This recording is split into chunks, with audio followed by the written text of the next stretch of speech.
Hi friends, ಇವತ್ತು dry fruits ಉಂಡೆ ಮಾಡ್ತಾಯಿದ್ದೀನಿ. ಮಕ್ಕಳಿಗೆ ಡ್ರೈ ಫ್ರೂಟ್ಸ್ ಉಂಡೆ ಅಂದರೆ ಮಾಮೂಲಿಯಾಗಿ ನೀವು ಡ್ರೈ ಫ್ರೂಟ್ಸ್ ಕೊಟ್ಟರೆ ಅವು ಒಂದೊಂದೇ ತಿನ್ನಲ್ಲ. ಈ ಥರ ಎಲ್ಲ ಮಿಕ್ಸ್ ಮಾಡಿ ಡ್ರೈ ಫ್ರೂಟ್ಸ್ ಉಂಡೆ ಮಾಡಿದಾಗ ಅವ್ರಿಗೆ ತುಂಬ ಇಷ್ಟ ಆಗುತ್ತೆ. ಮತ್ತು ಇದು ಒಂದು ಸ್ವೀಟ್ ಥರ ಇರೋದು ಟೇಸ್ಟ್ ಇರುತ್ತೆ. ನಾನು ಇದಕ್ಕೆ ಬೆಲ್ಲ ಆಗಲಿ ಹನಿ ಆಗಲಿ ಏನೂ ಹಾಕ್ತಿಲ್ಲ. ಜಸ್ಟ್ ಎಲ್ಲ ಡ್ರೈ ಫ್ರೂಟ್ಸ್ನ ನಾನು ಸಣ್ಣದಾಗಿ ಉಪ್ಪು ಮಾಡ್ಕೊಂಡಿದ್ದೀನಿ.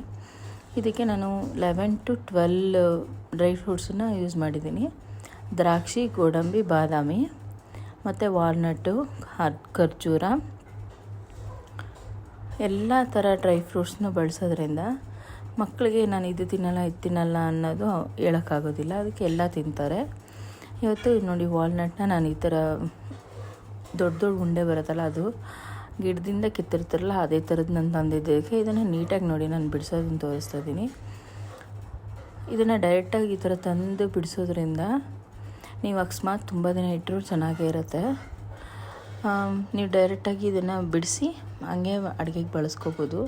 ಇದನ್ನು ಮಕ್ಕಳು ಸ್ನ್ಯಾಕ್ ಥರ ಕೊಟ್ಟರೆ ತುಂಬ ಜನ ಮಕ್ಕಳು ತಿನ್ನಲ್ಲ. ಯಾಕೆಂದರೆ ಇದರಲ್ಲಿ ಸ್ವೀಟ್ ಆಗಲಿ ಅಥವಾ ಏನೂ ಟೇಸ್ಟ್ ಇರೋಲ್ಲ, ಬರೀ ಒಂಥರ ಪ್ಲೈನ್ ಇರೋದಕ್ಕೆ ಮಕ್ಕಳು ತಿನ್ನೋದಕ್ಕೆ ಇಷ್ಟಪಡಲ್ಲ. ಬಟ್ ನೀವು ಈ ಥರ ಮಾಡಿಕೊಡಿ, ಸ್ವೀಟಲ್ಲಿ ತುಂಬ ಜನ ಇಷ್ಟಪಟ್ಟು ತಿಂತಾರೆ. ಮಕ್ಕಳು ಕೂಡ ಲೈಕ್ ಮಾಡಿ, ಇದನ್ನೆಲ್ಲ ನಿಮ್ಗೆ ಇಷ್ಟ ಆದರೆ ಶೇರ್ ಮಾಡಿ. ತುಂಬ ಜನ ವಿಡಿಯೋ ನೋಡ್ತಾರೆ ಬಟ್ ಲೈಕ್ ಮಾಡಲ್ಲ, ಬೇರೆಯವ್ರಿಗೆ ಶೇರ್ ಮಾಡ್ತಿಲ್ಲ. ಹಂಗಾಗಿ ನಾನು ಹೇಳಿದೆ ಅಷ್ಟೇ. ನಾನು ಅದನ್ನೆಲ್ಲ ನೀಟಾಗಿ ಬಿಡಿಸಿದ್ಮೇಲೆ ಒಂದು ಸರಿ ಕ್ಲೀನ್ ಮಾಡ್ಕೊಂಡಿದ್ದೀನಿ.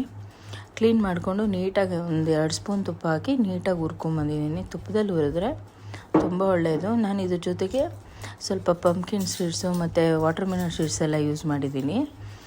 ಎಲ್ಲ ಸೀಡ್ಸ್ ಎಲ್ಲ ಹಾಕಿದ್ಮೇಲೆ ನೀಟಾಗಿ ಈ ಥರ ಉಂಡೆ ಮಾಡಿ ಇಟ್ಕೊಂಡ್ರೆ ನೀವು ಒಂದು 15 ಡೇಸ್ ತನಕ ಬಳಸ್ಬೋದು. ಇದಕ್ಕೆ ನಾನು ನೀರು ಹಾಕಿರಲ್ಲ ಅಥವಾ ಏನು ತಾಗ್ಸಿರೋದ್ರಿಂದ ಇದಕ್ಕೆ ತುಂಬ ಚೆನ್ನಾಗಿರುತ್ತೆ. ಫ್ರಿಜ್ಜಲ್ಲಿಟ್ಟರೆ ಇನ್ನೂ ಬೆಟರ್. ನೀವು ದಿನ ಒಂದೊಂದು ಮಕ್ಕಳಿಗೆ ಸ್ನ್ಯಾಕ್ ಆಗ್ಬೋದು ಅಥವಾ ಲಂಚ್ ಟೈಮಲ್ಲಾಗಲಿ ಧಾರಾಳವಾಗಿ ಕೊಡ್ಬೋದು. ನಿಮಗೆಲ್ಲ ಇದು ಇಷ್ಟ ಆಗುತ್ತೆ ಅಂತ ಅಂದ್ಕೊಂಡಿದ್ದೀನಿ. ಇಷ್ಟ ಆದರೆ ಕಮೆಂಟ್ ಹಾಕಿ. ನಿಮ್ಗೆ ಇನ್ನೂ ಯಾವುದಾದ್ರೂ ಸ್ವೀಟ್ಸ್ ಬೇಕು ಅಂದರೆ ಕೇಳಿ, ಕಮೆಂಟಲ್ಲಿ ಮಾಡಿ ತೋರಿಸ್ತೀನಿ.